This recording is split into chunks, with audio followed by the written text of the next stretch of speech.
നമസ്കാരം. എൻട്രാഗൾട്ട് entertainment travel culture എന്ന ഈ ചാനലിലേക്ക് ഏവർക്കും സ്വാഗതം. കുറച്ചു കാലമായിട്ട് മുഖം കാണിക്കാറില്ല വീഡിയോയിൽ. ഇതിന്റെ കാരണം മറ്റൊന്നുമല്ല, വെറുതെ എന്റെ മുഖം കാണിച്ച് നിങ്ങളെ ബോറടിപ്പിക്കണ്ട എന്ന് വിചാരിച്ചിട്ടാണ്. അപ്പോൾ നമ്മളിപ്പോൾ നിൽക്കുന്നത് പാടൂർ ഗ്രാമത്തിലാണ്. പാടൂർ ഗ്രാമത്തിന്റെ ഞാൻ തൊട്ടു പുറകിൽ കാണുന്നത് ഒരു മനോഹരമായ ഒരു കുളമാണ്. കണ്ണുനീർ തുള്ളി പോലുള്ള അല്ലെങ്കിൽ അതുപോലെ ഉള്ള വെള്ളമുള്ള ഒരു കുളമാണ്. ഈ കുളമൊക്കെ വൃത്തിയാക്കി എടുക്കുകയാണെങ്കിൽ വളരെ നല്ല ഒരു കുളമായി മാറും. വളരെ പഴക്കമുള്ള, പിന്നെ ഇതിന് തൊട്ടപ്പുറത്ത് തന്നെ ഒരു അഗ്രഹാരം വീതിയുണ്ട്. അതുപോലെ പാടൂർ എന്ന് പറയുന്നത് ജ്യോത്സ്യന്മാരുടെ നാടാണ്. എല്ലാവരും ഒന്ന് അല്ലെങ്കിൽ മറ്റൊരു തരത്തിൽ അഗ്രഗണ്യന്മാരാണ് ഇവിടുത്തെ ജ്യോത്സ്യന്മാർ എന്നതാണ് എല്ലാവരും, അതായത് പ്രത്യേകിച്ച് ഈ ജ്യോത്സ്യത്തിൽ വിശ്വസിക്കുന്നവർ കരുതുന്നത്. അതുകൊണ്ട് പാടൂർ പണിക്കർ എന്ന് കേട്ടാൽ നമുക്ക് കേട്ടിട്ടുണ്ടാവും, പഴയ പുരാണങ്ങളിലൊക്കെ കേട്ടിട്ടുണ്ടാവും. അപ്പൊ അത്തരം ഈ ഗ്രാമത്തിന്റെ കാഴ്ചകളാണ് നമ്മൾ കാണിക്കുന്നത്. പിന്നെ നമ്മൾ ഡ്രൈവ് ചെയ്യുമ്പോൾ ഡ്രൈവിങ്ങിലാണ് നമ്മൾ ശ്രദ്ധ കൊടുക്കുന്നത്. അവിടെ വ്ളോഗിങ്ങിൽ നമ്മൾ ശ്രദ്ധ കൊടുക്കാറില്ല. അതുകൊണ്ട് പരിമിതികളുണ്ട്. പിന്നെ നമ്മൾ കാറ് കൊണ്ട് എല്ലായിടത്തേക്കും പോകാൻ പറ്റില്ല. ചെറിയ റോഡുകളും ഗ്രാമത്തിലേക്കൊക്കെ പോകുമ്പോഴുള്ള ബുദ്ധിമുട്ട് ഞാൻ ഇതിന് മുമ്പത്തെ ഇതിൽ പറഞ്ഞിരുന്നു. വീഡിയോ എടുക്കുന്നതും അതുപോലെ തന്നെ ഞാൻ പറഞ്ഞില്ലേ ഡയറക്ഷനും ഒക്കെ നമ്മൾ തന്നെയാണ്. അപ്പൊ അതുകൊണ്ടുള്ള പരിമിതി നമുക്ക് എല്ലാവർക്കും ഊഹിച്ചാൽ മനസ്സിലാവില്ല. ഞാൻ കുറെ പ്രാവശ്യം അത് പറഞ്ഞിട്ടുണ്ട്, അപ്പോൾ വീണ്ടും അത് പറഞ്ഞ് ബോറടിപ്പിക്കുന്നില്ല. അതുകൊണ്ട് പരമാവധി സഹകരിക്കുക. വീഡിയോ ഇഷ്ടമായ ലൈക്ക് ചെയ്യാനും ഷെയർ ചെയ്യാനും സബ്സ്ക്രൈബ് ചെയ്യാനൊന്നും മറക്കരുത്. പാലക്കാട് ജില്ലയ്ക്കും തൃശ്ശൂർ ജില്ലയ്ക്കും ഇടയിൽ കിടക്കുന്ന ഒരു ഗ്രാമമാണ് പാടൂർ ഗ്രാമം. വളരെ പൈതൃകമായ അഗ്രഹാരം ഉള്ള ഒരു തെരുവീതി ഈ ക്ഷേത്രത്തിന് അടുത്തുണ്ട്. അവിടേക്ക് ചെല്ലുമ്പോൾ മൈതാനം പോലുള്ള ഒരു കുളം കാണാം. പിന്നെ ഇതിന്റെ പരിസരമൊക്കെ വളരെ വൃത്തിഹീനമായിട്ടൊക്കെ കിടക്കുന്നുണ്ട്. ഈ ഭാഗത്തൊക്കെ കച്ചറ എന്ന് പറയുന്നത് കണ്ടില്ലേ, ഇവിടെയൊക്കെ കൊണ്ടുവന്നിട്ടിട്ടുണ്ട്. ഈ പരിസരമൊക്കെ നല്ലൊരു മനോഹരമായ ഒരു പൈതൃക ഗ്രാമം കൂടിയാണ്. ഇവിടെയൊക്കെ ചോറുണ്ട്. ഇനി കുറേ ഉണ്ട്, അങ്ങോട്ടൊക്കെ പോയാൽ അവിടെയൊക്കെ ഈ ഇതുണ്ട്. ഞാൻ എല്ലായിടത്തും കാഴ്ചകളൊന്നും കാണിക്കുന്നില്ല. ഇത് കണ്ടില്ലേ, ഈ കുളമൊക്കെ ഒന്ന് വൃത്തിയാക്കി എടുത്തു കഴിഞ്ഞാൽ എത്ര മനോഹരമായിരിക്കും അല്ലേ. ഓക്കെ. പാലക്കാട് നിന്ന് 31 കിലോമീറ്ററും പഴയന്നൂരിൽ നിന്ന് 8 കിലോമീറ്ററുമാണ് ഇങ്ങോട്ടുള്ള ദൂരം. ക്ഷേത്രം നവീകരിച്ചിട്ടുണ്ട്, പക്ഷേ വളരെ പഴക്കമുള്ള ഒരു ക്ഷേത്രമാണിത്. ഈ ക്ഷേത്രത്തിന് 2 കവാടങ്ങളാണ് ഉള്ളത്, അതായത് കിഴക്ക് ഭാഗത്തേക്കും പടിഞ്ഞാറ് ഭാഗത്തേക്കും. അപ്പോൾ ഈ അഗ്രഹാരത്തിൻ്റെ പ്രത്യേകത, അഗ്രഹാരത്തിൻ്റെ ഒരറ്റത്ത് മറ്റൊരു ക്ഷേത്രമുണ്ട്, നമ്മൾ അവിടേക്കും പോകുന്നുണ്ട്. ഇത് കിഴക്കേറ്റത്തുള്ള മഹാശിവക്ഷേത്രമാണ്. ഈ ക്ഷേത്രത്തിന്റെ ഒരു വശത്ത് അഗ്രഹാര തെരുവീതിയും മറുവശത്ത് ഇങ്ങനെ പൊതുജനങ്ങൾക്കുള്ള വഴിയുമാണ്. പണ്ട് കാലത്ത് ഒരു പക്ഷെ അവിടെ പ്രവേശനം നിഷേധിച്ചിരിക്കാം. ആ അറ്റത്തുള്ള ക്ഷേത്രത്തിലേക്ക് മറ്റൊരു വഴി കൂടെ വരാൻ പറ്റില്ല, ഈ തെരുവീതി കൂടെ തന്നെ വരണം. ഇപ്പോൾ ആദ്യകാലങ്ങളിൽ ചിലപ്പോൾ ഒരു പക്ഷേ പൊതുജനങ്ങൾക്ക് അവിടെ പ്രവേശനം നിഷേധിച്ചിരിക്കാം. വളരെ പഴക്കമുള്ള ഒരു ആൽമരമുണ്ട്. അപകട ഭീഷണി കാരണമായിരിക്കാം ഇതിന്റെ ചില്ലകളെല്ലാം മുറിച്ചിട്ടുണ്ട്. ആലത്തൂർ റവന്യൂ താലൂക്കിലെ കാവശ്ശേരി 2-ൽ പെട്ടതാണ് ഈ പ്രദേശത്തിന്റെ ഭരണമെല്ലാം. ഈ പാടൂര് എന്ന് പറയുന്നത് പാലക്കാട് രാജാവിന്റെ ഊര് എന്നത് ലോപിച്ചിട്ടാണ് അത്ര പാടൂര് എന്ന പേര് ലഭിച്ചത്.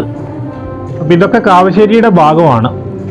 പാലക്കാട് രാജാക്കന്മാർക്ക് നിയന്ത്രണം ഉണ്ടായിരുന്ന പ്രദേശം. ഈ ഗ്രാമത്തിൽ ഒരു വായനശാലയുണ്ട്. ഈ ഗ്രാമത്തിന്റെ ഒരു പ്രത്യേകത എന്ന് പറയുന്നത് ഗ്രാമത്തിന്റെ തെക്ക് ഭാഗത്ത് മംഗലം പുഴയും വടക്ക് ഭാഗത്ത് ഗായത്രി പുഴയും. വേദങ്ങൾ ഉച്ചരിച്ചിരുന്ന ജൈമീനിയ സമാഗമം നടന്നിരുന്ന സ്ഥലങ്ങളായിരുന്നു അത്രേ കൊടുന്തിരിപ്പള്ളിയും അഞ്ചുമൂർത്തി മംഗലവും. പൈതൃകമായ പഴയ അഗ്രഹാരങ്ങളെല്ലാം പൊളിച്ച് പുതിയ വീടുകൾ നിർമ്മിക്കുന്ന പാതയിലാണ്. ഈ അഗ്രഹാരത്തില് മൊത്തം 65 വീടുകളാണ് ഉണ്ടായിരുന്നത്. പഴയ വീടുകൾ ഒരു 4-5 എണ്ണമേ എനിക്ക് കാണാൻ കഴിഞ്ഞുള്ളൂ. ചിലത് ഭാഗികമായും പൂർണ്ണമായും ചില കെട്ടിടങ്ങളായി മാറിക്കഴിഞ്ഞിരിക്കുന്നു. അറ്റത്തായിട്ട് കാണുന്നതാണ് രുക്മിണി സത്യഭാമ സമേത ശ്രീ ഗോപാലകൃഷ്ണ സ്വാമി ക്ഷേത്രം. ഇതാണത്.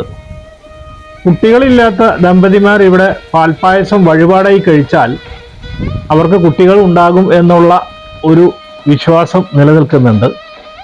ഒരു കാലത്ത് ഋഗ്വേദ പണ്ഡിതന്മാരും ജ്യോത്സ്യന്മാരും പാചക വൈദഗ്ധ്യം ലഭിച്ചവരും ആയിട്ടുള്ള ഒരുപാട് വ്യക്തികൾ ജീവിച്ചിരുന്ന ഒരു തെരുവീതിയാണ് നമ്മളിപ്പോൾ കാണുന്നത്. കിഴക്ക് ശിവക്ഷേത്രവും പടിഞ്ഞാറ് ഗോപാലകൃഷ്ണസ്വാമി ക്ഷേത്രവും ഈ ഒരു തെരുവീതിയുടെ ഭംഗിക്ക് മാറ്റുകൂട്ടുന്നുണ്ട്. ഞാൻ നേരത്തെ പറഞ്ഞില്ലേ ചില വീടുകളൊക്കെ പൊളിച്ചു തുടങ്ങിയിരിക്കുന്നു. ഈ വീട് ഇവർ ഫോട്ടോ എടുക്കുന്നത് കണ്ടപ്പോൾ അയാൾ വന്ന് പറഞ്ഞു ഇവിടെയൊക്കെ ചോർച്ച കാരണം പൊളിച്ച് നെയ്യാണ് എന്ന് പറഞ്ഞു. കുറച്ച് ഭാഗം നിലനിർത്തിയിട്ടുണ്ട്.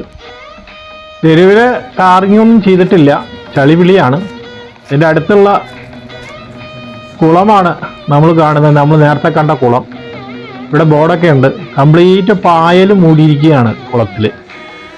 എത്ര മനുഷ്യാധ്വാനം വേണ്ടി വന്നിട്ടുണ്ടായിരിക്കും ഇങ്ങനെ ഒരു കുളം ഉണ്ടാക്കാനല്ലേ. ഇപ്പോൾ ഈ കുളത്തിൻ്റെ അവസ്ഥയൊന്ന് ചിന്തിച്ചു നോക്കുക, എങ്ങനെയാണ് കിടക്കുന്നതെന്ന്.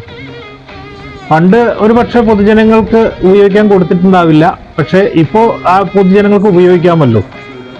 അപ്പോൾ ഈ കുളവും ഈ ആൽമരവും അതുപോലെ തന്നെ ഈ അഗ്രഹാര തെരുവീതികളും ക്ഷേത്രവും എല്ലാം നമ്മളെ ഒരു പഴമയിലേക്ക് കൊണ്ടുപോകും.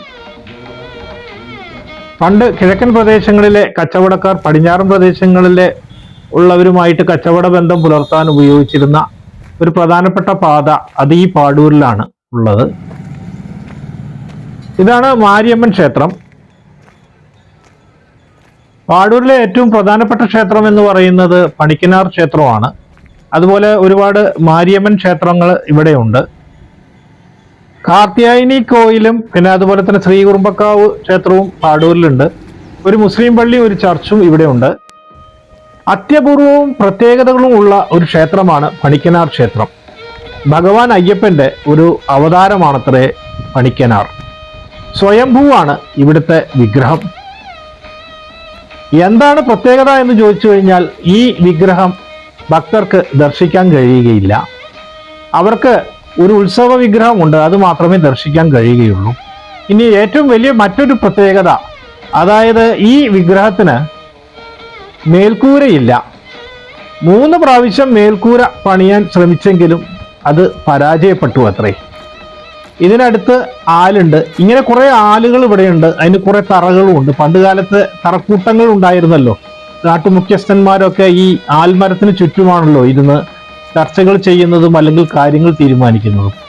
മനോഹരമായ ഒരു പാടമുണ്ട് ഈ ക്ഷേത്രത്തിന് തൊട്ട്.